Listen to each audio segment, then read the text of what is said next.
At T-Mobile, our critical mission is providing unparalleled 5G coverage for when connectivity is mission critical. Introducing T-Priority, America's best 5G network experience for first responders, even in times of congestion. More capacity, faster speeds, better coverage. T-Priority from T-Mobile, built for tomorrow's emergencies, ready today. Discover more at t-priority.com. For qualifying organizations on eligible rate plans, coverage not available in some areas and may be impacted by emergencies.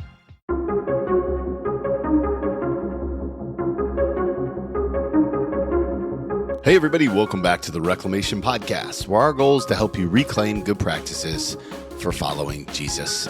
If we haven't met yet, my name is Tony and I'm your host. With over a decade in the local church, I just want to help you connect with Jesus in practical, tangible ways. And every week I do that through conversations and monologue episodes. And this week, it's a big deal because every once in a while I run across a guest who I just connect with. And that was the case this week. Dr. Jessica Peck is a nurse practitioner. She's a parenting expert specifically around teens. And her latest resource, Behind Closed Doors, led us to this great conversation. And it was so great that I decided to ask her to come back for the second episode of this week and invite her teenage daughter. So today is one of two episodes with Dr. Peck, and I think you're absolutely going to love this conversation. If you do love it, do me a favor, hit that subscribe button wherever you listen to podcasts. Leave a rating or review on iTunes or Spotify. And the highest compliment you can give us, share this episode with a friend. Maybe somebody that you know who is raising kids, teenagers, all the things. We're appreciative. And now, without any further ado, here's my conversation with Jessica Peck. Hey, everybody. Welcome back to the podcast. I'm excited today to have Dr. Jessica Peck with us today and her brand new resource, Behind Closed Doors, about how to connect with our teenagers. And if this isn't a timely conversation, I don't know what it is. Jessica, thank you so much for being here today. Thank you so much for having me. I am super excited to dive right in and to visit with your listeners. Thanks. I really do appreciate it. So one of the things that I like to start with is this idea about calling, because I think it's so important. You're a well-established nurse practitioner. You've done this for lots of years. How would you describe the calling that God has placed on your life? Oh, that's a great question. So, I have been fortunate to always follow Jesus. I became a Christian at a very young age and was raised in a Christian home. And I became a nurse and then a nursing faculty. And I always kind of viewed myself as a nurse who was a Christian. And, that it wasn't so much that they were separate, but in some ways they were. And I really had a turning point when I got my doctoral degree. I was the first woman in my family to go to college, and I started, I published a paper in my policy class, and so started getting invitations to all of these different forums.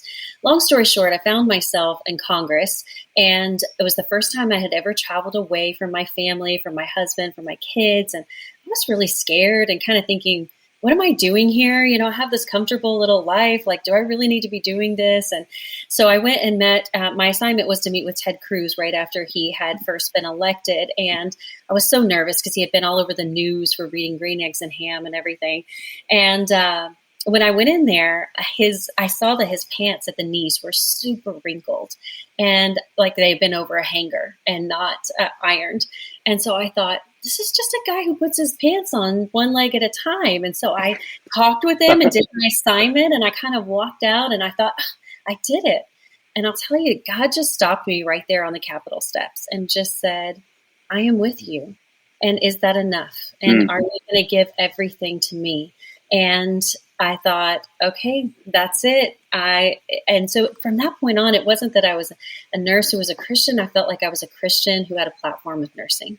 And it really flipped my mindset, and because faith informs everything that I do. So being able to step out in that has been really exciting. And God's dreams for me are much bigger than any of the ones that I had for myself. My big dream was to have an associate degree in nursing. And God said, no, I've got other plans. And thankfully I said yes. I love that. I think that faithful obedience is so important.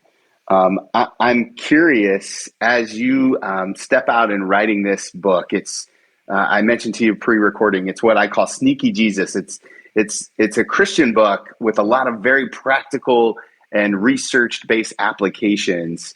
How does it feel to have this part of your life now very publicly put out there?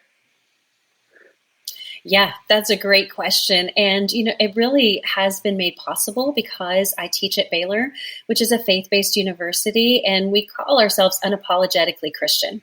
And that is our worldview and what we do. And so my faith has always informed my nursing practice, but you're right, this is the first time I've been really public about it. And the truth is, I take care of patients from all walks of life, from all different kinds of faith. And there's a lot of things that we share, a lot of advice that's applicable to anyone.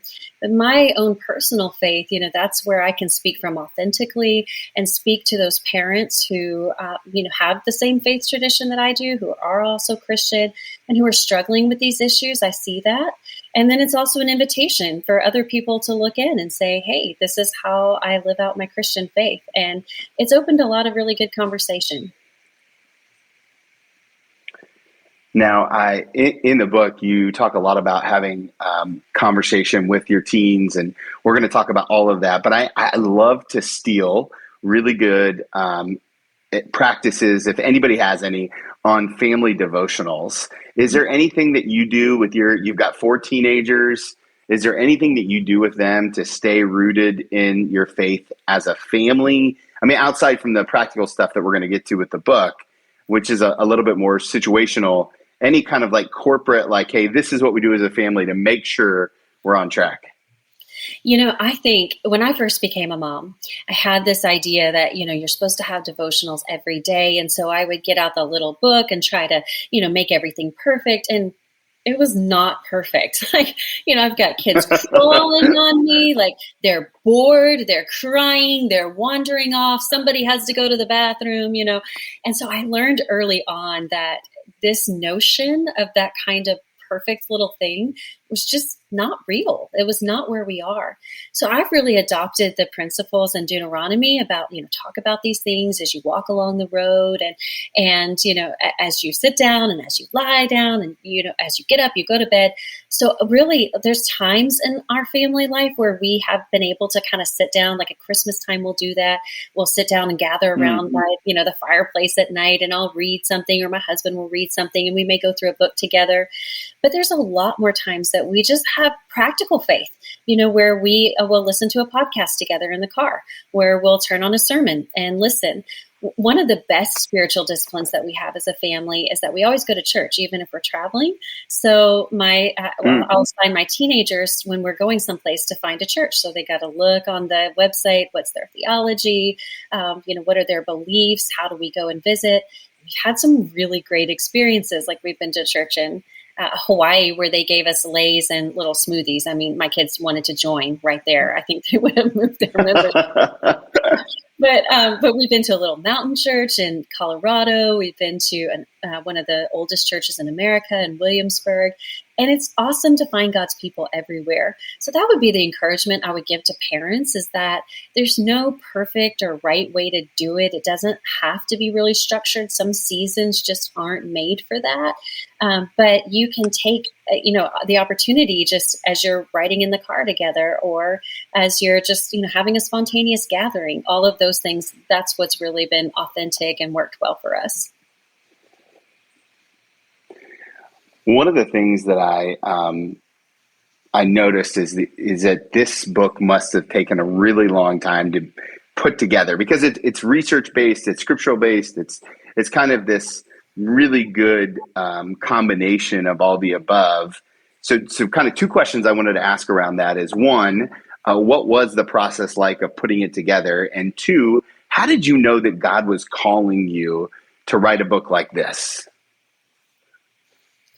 These are great questions that nobody's asked me yet. So your listeners are going to get all new information here, which is wonderful. Thank you. It did. In some ways, it took a long time, and in some ways, it didn't take any time at all. So in the fall of 2019, I had gone to Baylor, and that really changed my life. And the president, Linda Livingstone, said the world needs a Baylor, and Baylor changed my world because they not only do they say, okay, it's okay for you to be public about your faith, they say, how can we help you? How can we support you? And so that was, kind of just a big life change that happened. I really was not intending to write a book at all. My primary area of expertise right now in nursing is human trafficking. And I look at all the risk factors that bring children to that point. And that's really a lot of things that I discuss in the book. But during the quarantine, I had been talking to a lot more church audiences about human trafficking. So I joined a conference that talk about like speaking. And when I did, they said, oh, you should write a book. And I said, about what? And they said, we don't know. We just think you should write a book. And I thought, I've never thought about that.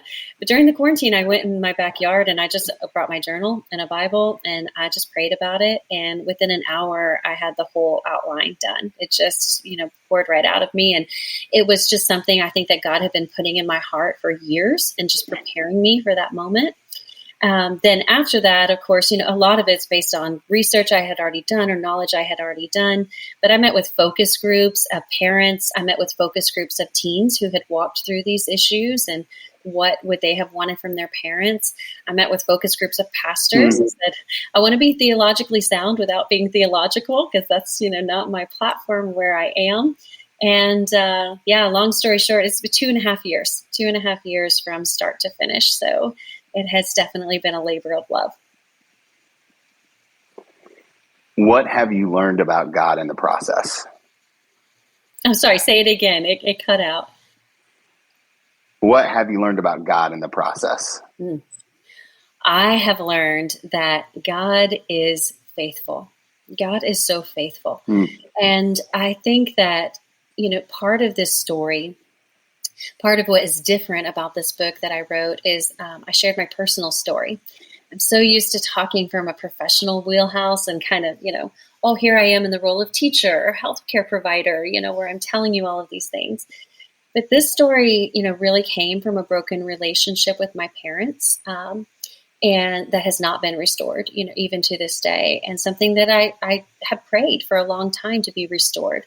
And, how do I raise kids without having parents of my own? And how, am I going to be a good parent if I didn't have that parenting relationship or any wisdom or experience to draw on? And when my oldest daughter was 13, this book starts with her throwing a book at my head while we were driving down the road. And it was a 4-volume book. So there was some commitment there.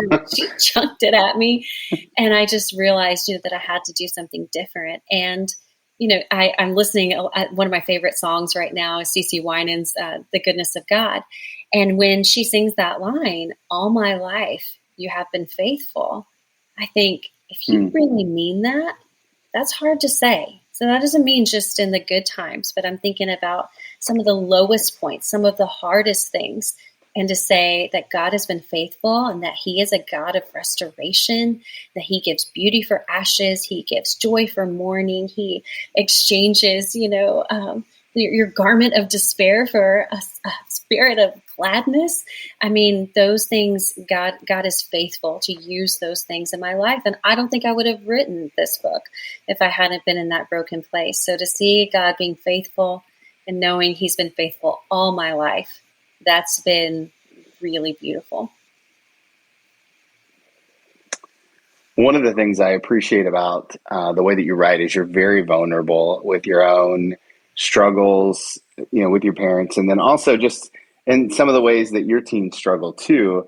How does it feel to have have your personal life out there in such a way that it's like, well, you're an expert and you're also not perfect, which as I appreciate as a pastor, that's a posture I often take. Like, hey, this is what the Bible says. This is not how I'm living, but this is what the Bible says. Yes, that has been such a vulnerable place and kind of awkward, feeling. But what I've discovered is that we have actually, when I was talking with my team this morning, we talked about a secret society of broken parents and how that's why the book is called Behind Closed Doors, because we, especially in the church, I think there's such this pressure to present a good front, like, oh, I have it all together, everything's fine. And that's one of the things I say. I even see in practice coming in, the family that you're envying over and social media is actually divorcing. The teen that you wish your teen was like has suicidal thoughts and behaviors, but there's such this stigma of talking about it. And I see, we can talk about toddlers having trouble potty training with no problem. There'll be 500 comments on the mom's Facebook page. But if you say my child has mental health struggles, silence. So I felt like it was really important for me to be authentic and to share, my daughter has anxiety. My brother has addiction, and addiction runs in my family. And these are things I've struggled with. And I think it's important for me to set that example and to say, hey, we're all broken, but there is hope and there is healing and there's restoration and there's freedom and truth. That's really powerful. Yeah, I love that. I also really love to read dedication pages, and you have a very robust dedication page. Okay. And I'm going to read the first couple of lines for my audience. Okay. And kind of get your reflection on it. So it says, with great admiration, appreciation, and affection, I dedicate this book to my 4 children. They embrace our family mantra of to whom much is given, much is required. They are an integral supportive force in this book journey. I'm curious, how has writing this book impacted them? I'm sorry, say it one more time, Tony. How has writing this book impacted them? Okay. Oh, this is a great question. So one of the things that I was really struggling with when I decided to step out onto this public platform was how much I was going to involve my kids, because just because I have a public persona does not obligate them to have a public persona and to be in the public. And I know there's lots of people who share their kids publicly, but from my experience working with kids and working with human trafficking and online exploitation, that was just something that I wasn't willing to do. And at first, I kind of was advised, hey, well, you may not look authentic, but I just decided, you know what, I'm just going to leave that to the Lord. But the thing so that's why you won't see my kids on social media. I do share things about them, but I share them with their permission. So the stories I share in the book about them, they helped me write, they helped me edit, they wanted me to share, what we chose to share. And actually, my oldest daughter, I haven't even told anybody this. You're getting all the best information here. My oldest daughter, who's a sophomore at Baylor, is actually going to start writing a blog for me to accompany behind closed doors to kind of say, all right, yeah, that's my mom's perspective. Here's my perspective as a Gen Z. Oh, that's awesome. Yeah, but it is awesome. I'm super excited about it. But the main thing, the best compliment that my kids have ever given me is, because it's embarrassing, right? Like, they have a mom who talks about sex at their school. Like, that's embarrassing. But they've never told me they're embarrassed of me. They always say, I'm so grateful that you do this. And they bring their friends to me all the time. I have a counseling chair in my office. I will frequently come home, and there's some kids sitting in there that they said, you need to talk to them. So they have been such a support, just teaching me so much about what it's like. And that's what I think about parents today. There's this disconnect between what we want the world to look like for our kids and what it actually looks like. And so if we want to influence our kids' worldview, we have to view the world as they see it. And unless we listen and really get on their level and get in their world and see what they're seeing, we're not going to have the influence that we can if we're just listening. So I love to learn from my kids. They are my joy, my everything. And actually, when I was president of the National Association of Pediatric Nurse Practitioners, I get to give a president's award, and usually, you give it to somebody who's helped you write a paper or something.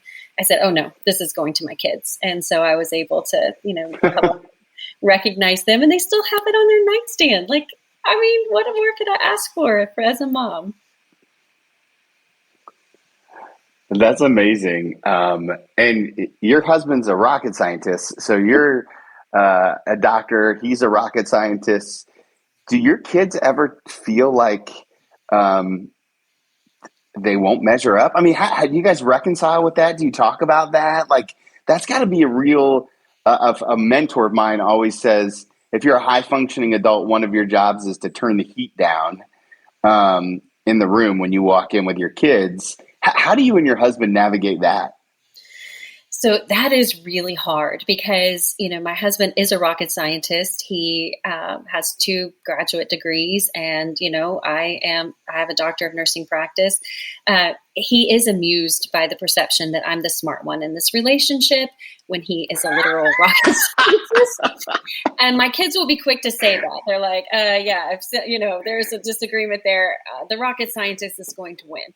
But it is hard. And I'll tell you, our 2 oldest kids, they're very high performing. The first one was valedictorian. The second one is on track to do the same. And our younger 2 are not that interested in that. And so we have really, what do they want? People say, what do they want to be? I'm like, they want to be outside. That's what they want to be right now, just outside playing, which is great. And I think that, it is hard. I think sometimes there is that pressure. I'm not going to say that there's not. But at the same time, we are very intentional about embracing every aspect of our kids' personalities and recognizing their strengths, and recognizing that, our youngest is the typical youngest. His strength is he makes us laugh. We would be very boring people, without him in our life. And whatever they want to do, we just tell them, whatever you want to do, just do it unto the Lord, and we're going to support you, and we're going to do that. And I hope that they know that. But the oldest 2 have set the bar high, and that pressure is there. And so just emphasizing and looking for the other strengths in their personalities is something that we really take very seriously. Hey guys, just pausing this conversation with Jessica to remind you, now is the time to register for the Spirit and Truth Conference happening in Dayton, Ohio, March 9th through 11th. We want to help you get a fresh breath of life with the Holy Spirit. So register today by going to spiritandtruth.life/conference. Use the code podcast to save $30 off your registration. We would love, love, love to have you here. We're so thankful for each and every one of you. Now let's finish up this conversation with Dr. Peck. One of my favorite tools in the book is an acronym, LOVE.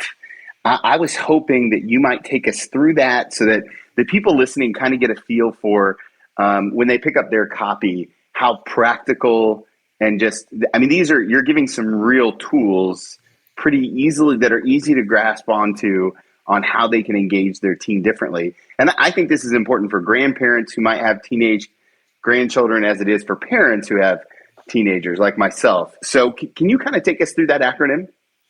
Yes, I would love to do that because, yes, this is not a book that you're going to read and just say, oh, well, that's nice to know. That's good and informed my view. No, this is an invitation to a Jumanji-style parenting adventure. Like, it's roll up your sleeves. It's muddy boots. It is, you're going to get your feelings hurt.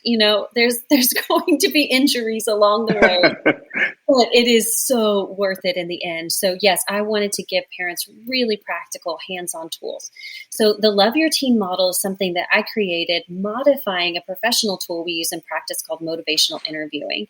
And usually, our response when we talk to teens, as soon as they tell us something, we don't really listen. Like if they say, something that we think is unwise or they're thinking about doing, or we find out that they're doing something, we immediately launch into lecture mode. And we're like, how could you do that? What are you thinking about? No, that is not a good idea, But what I've found is that using this is how I talk to teens. People call me the teen whisperer here in the community because they're like, how do you know all these things? I'm like, I just use this simple tool. So here you go. I'll walk you through it. So L is listen with your face. We do not listen with our face. I mean, you think, parents think, how many times have you been talking to your spouse and they're not paying attention and you say you're not listening, and the first thing that they say back to you is always, I am listening. Yes, I am. And then they'll repeat back everything you say. They don't feel heard. So we are often guilty of phubbing our teens, phone snubbing our teens. There's actually a lot of research about this. It decreases the chemicals that we have in our brain that make us feel like we bond. So they feel disconnected. They feel disrespected. They have a lower opinion of us. So you just need to put down your phone. Stop what you're doing. Pull over the car, and look at them and listen with their face. Then when they say something, don't give statements back. Offer open-ended questions first. Let the first word out of your mouth be a question. How is that making you feel?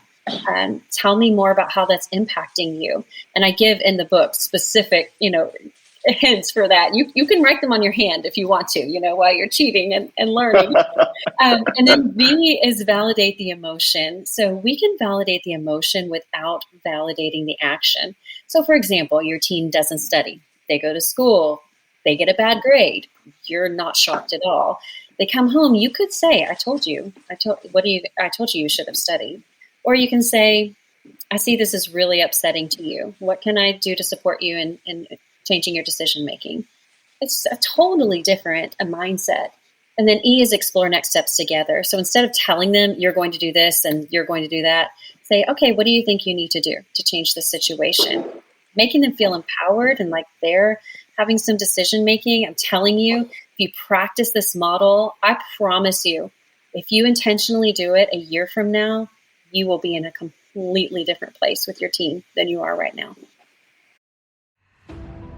This episode is brought to you by Peacock. The new Peacock original documentary, Matthew Perry, A Hollywood Tragedy, dives deep into the beloved actor's rise to fame and his tragic death. 5 people, including Perry's personal assistant, 2 medical doctors, and an alleged Hollywood drug dealer known as the Ketamine Queen, were charged with conspiracy to illegally provide Perry with the ketamine. Explore the details of the case in this heartbreaking special, streaming now only on Peacock. Yeah, as I read it, it seemed very practical and very applicable and, like, hey, I could do this. Here's the $1 million question for me. I'm a very passionate guy. I can get very fired up about things, even when I don't mean to. How do I detach, and I'm speaking for other emotional people out here, how do I detach my emotions from my child's actions? Great question. I should also mention at this point that my rocket scientist husband is Italian, so I understand fiery emotions. Definitely have learned that from his family. But I think that what you need to do is picture yourself in that place before it happens. That's usually what happens. Is we're blindsided. We don't see something coming, and we are angry. And usually, we're not angry at our teen. We're angry that something has threatened what we see as their construct of security, threatened their future, threatened, some way forward in their path. And so our immediate response is just anger. How could you do that? And it's so hard to do. But if you just practice this simple response in any situation, if you say, this news is upsetting, let's take a minute to let our emotions settle down before we talk about this. I want to walk away. But before we do that, I want you to know that no matter what, I love you and we'll find a way to talk through this. And if you need to do that, then just do that. Because the words that we say in those moments, they permanently shape our children's view of themselves. Because people think kids don't care what you have to say. That's just not true. They really care what you have to say. They listen intently, especially to what you say about them specifically. And more importantly, they believe everything you say about them. So when we see our kid with a particular behavioral struggle, like say they're struggling with being on time, or they're struggling with lying, or they're struggling with, risk-taking behaviors, just anything, we don't want to say, oh, you're such a liar. Oh, you're so lazy. I can generalize it to their character. We have to believe in their future and say, you're a great kid who's struggling with being on time right now. You're a great kid who's just making some poor choices. So how can we get you back on track? I cannot overemphasize how important that is. I mean, it really does, because when I see kids in practice, when I talk to teens, they tell me everything their parent thinks about them. Oh, my dad thinks that I'm no good. My dad thinks, now if I go talk to the dad, he's not going to say that. He says, no, I love my kid. Sure. There's that disconnect in communication, and that's what I'm trying to bridge. Yeah, one of the things that I see is that this is a lot more about the parent than it is about the teen. Parenting teens is really about our own stuff. I think that there are probably a lot of parents who are listening who are going, man, I wish I had that when I grew up. Now I need to give it to my kids. How do we break, and I'm going to use a church term for it because I don't have great language, but how do we break the generational sin in family of where, you know, I mean, you mentioned addiction, but there's lots of things that over the years have separated parents from kids. How do we break the cycle? Well, you know, I'll use a healthcare term. We call it generational trauma. I mean, it is a real thing. And I know I struggled with that. I thought, you know, when my daughter threw that book at my head, I thought, here we go. I'm looking at a long line of broken mother-daughter relationships, and I'm just going to be another statistic in there.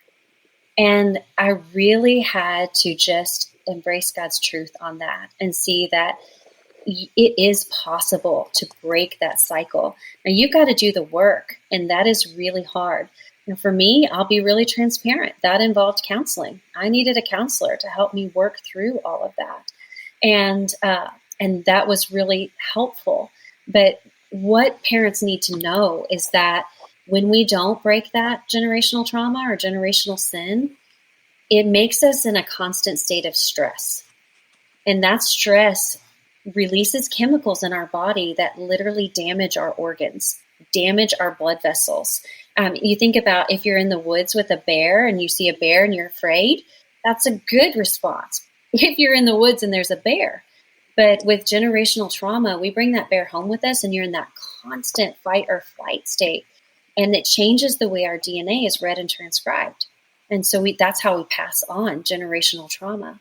And so that's one of the things that I try to do in Behind Closed Doors is really challenge parents to look at their own hearts and say, what do you need to deal with in your past? You need to deal with your hurt and find healing so that doesn't become your teen's hurt.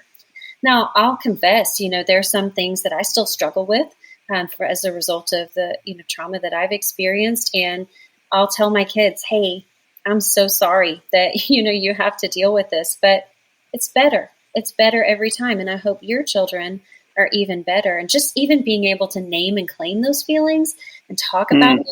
I just posted a quote from Mr. Rogers yesterday about anything that's mentionable is manageable. And anything that's manageable, we can discuss. And if we talk about our feelings, they're a little less scary. We're a little less alone. And that is really important. And I already see that, you know, paying dividends. And that's really exciting to me. Yeah, the format for the book is it's got 3 different doors is the way you talk about it: clinic, home, and heart. And each door kind of is another way to look at the same topic. And then throughout the course of the book that you go through you basically hit every hard hitting topic that happens in the world today, which kudos to you. That's a lot of bravery. I'm curious, there's probably a parent listening who feels disconnected and they don't even know which hard-hitting topic they're in right now. What's the first step for a parent who wants to re-engage their teen and try to heal the wound that's maybe festered up between the two of them? You know, that is a really good question. So the first step is for the parent to acknowledge that it's time to get help. That's really it. How many times do we just sit in misery? You know, we really do that. If you had a sore throat and a fever, you would pick up the phone and call your primary healthcare provider and say, I need to get in, and probably today, you know. But if you are having conflict, if you are having dysfunctional relationship patterns, we're always, well, let's just wait it out. let me Google search a little bit and see what I can find. It's going to help me. Let me listen to a podcast, like this one. But I think coming to that moment where you say, you know what, this is it. This is the moment. This cannot continue. We've got to do something different. And then it takes a village around you. You can't do it alone. I read Gallup said 81% of Americans will rely on Google to information search, but only 16% will share with a trusted friend about a challenge they're having. And something is wrong, Tony. Wow. If we don't have enough confidence to talk to a trusted friend about a struggle we're having, but we're confident enough in our Google search to handle it. And that's how these patterns just continue. So reach out to somebody you trust. That might be a pastor. That might be a healthcare provider, might be a counselor, might be just somebody, a mentor that you have, and just say, hey, guess what's going on behind closed doors? Like, this is what I'm dealing with. And then making those steps forward to actually do something about it. And there's no magic cure, right? There's no easy fix. This is a messy looping back and forth, hills and valleys, mountains and plateaus. But those are the important things to do. So I'm going to ask you to do something that's very unfair, and I'm going to ask you to speak to church leaders. Ooh. Because I really believe that one of the things that the church has really dropped the ball on is this idea of engaging teens with something more than just a fun youth group. Although fun youth group is super important. But if we look at mass violence in America, it's a really interesting character of a 17-year-old white male from a rural or suburban community. And what's happened is we haven't done a great job of engaging the teenagers who are on the margins. So if you were going to draw up a prescription plan for the local church, what would you tell them to do? That is, I wish that this could be like reality. I'm going to send it out to every church. The first thing that I would do is tell church leaders to help parents and youth leaders engage in meaningful conversation with teens. The church, frankly, does a terrible job of equipping teens to meet the challenges of today. And we don't talk about those things. The messages that we give are things like, don't have sex. It's bad. Don't do drugs. Modest is hottest. Save yourself for marriage, and then when they do find themselves in these positions, they have no trusted adult that they can go to. They have terrible shame. And so they try to figure it out on their own. And that just leads to a spiral of destructive behavior. I cannot tell you how many times I've seen it in my practice. I have a student who engages in sexting, doesn't know how to get out of that, starts feeling depressed and anxious, starts self-harming, starts using substances to numb that pain. And the parents have no idea what's going on. And that's not an indictment on parents at all. It's just a reality check. It's a gut check that we cannot adopt the not my kid mantra. And when we, have, some kids are just better at pretending than other kids, but we have to have an environment in church youth groups. I agree. Like, have fun and bring them in, but we've got to have meaningful conversation. The number one predictor of childhood resilience to trauma, which what you're talking about, all of these, kids on the fringe and on the margin who commit acts of violence, they almost always have childhood trauma. And they have abuse that is unaddressed. And so we have to have an environment where they can come in and be honest about that. And the number one predictive factor of their recovery is meaningful connection to an adult in their life. So we got to get them connected to somebody, whether that's a youth pastor, whether that is a Sunday school teacher, whether that is their parent, or whether that's, a mentor or a coach or a teacher or somebody. They need somebody to connect with. Because every single one of those kids, they did not have any meaningful connection to an adult who was speaking truth and grace in their life. Yeah, we should send that out to every pastor. That's so good. Well, they think, I don't want to give teens I don't want to give them ideas. Okay, let me just tell you this. I'm going to tell you this straight up as a pediatric nurse practitioner. kids already have ideas and they're all bad. Like they're terrible ideas. They have ideas and they're not wise and they're not well thought out. And so, yes, please, let's give them ideas. I want to give my teens ideas. I want to give them good ideas. So I have one more question for you, but before I ask it, I know that my listeners are going to want to connect with you all over the internet. Where is the best thing to learn all things Jessica Peck, and where we can pick up the next book that I'm sure is already coming out, you're already working on, but where can we hear about what God is doing in and through your ministry? You can, I would love for your listeners to connect to my podcast. That is brand new, just started recently, the Dr. Nurse Mama podcast. I previously hosted a podcast that was really for nurses, but this one's for parents. We walk through each chapter of the book, and I co-host it with a pastor, actually, a local pastor here, where we talk about the intersection of health and faith. And I ask the pastor all the tough questions, just like you're asking me all the tough questions today. But we really talk about those things like stigma of mental health in the church and how the church over spiritualizes mental health and all of those things. Like you said, I mean, we go there. And so I'd love to see them there. You can find me on my website at drnursemama.com, drnursemama.com. And you can find me on Facebook and Instagram. I actually have a book club going on right now on social media where I post information. We're taking 1 month to go through each chapter. We're just starting mental health. I'm inviting a community of parents that jump in and just, engage with my content, find other parents who are there. And we're going to share our experiences about trying these conversation settings and conversation keys. I'll share some of my successes and failures. So those are the places that you can find me. That's awesome. Thank you so much. Okay, last question I love to ask people. It's an advice question. Except I get to name the season of life that you're in when you go back to give yourself one piece of advice.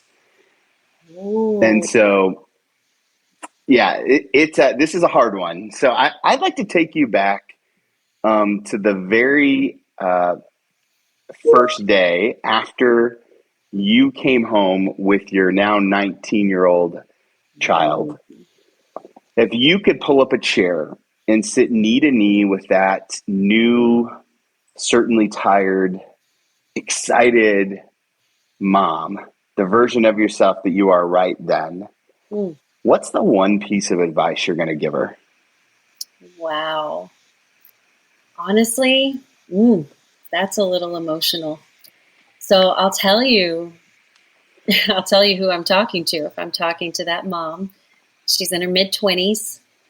She is terribly insecure, terribly afraid that she is going to mess up this child for life, terribly secretive that people are going to find out that this baby has colic and doesn't eat well and is really unhappy and doesn't seem to like her mother at all already, even when she's a newborn.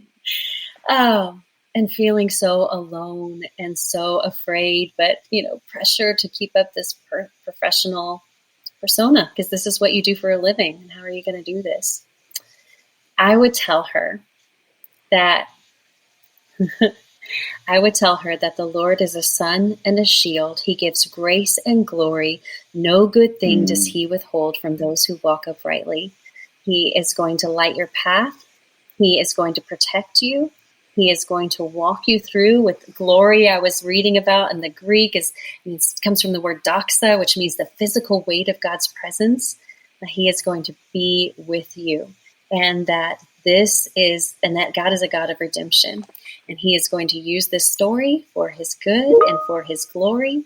And your daughter is going to be the greatest blessing you could have ever wanted to give, and everything you're dreaming about having, you will have. Woo! Tony, you got me. That's Amen.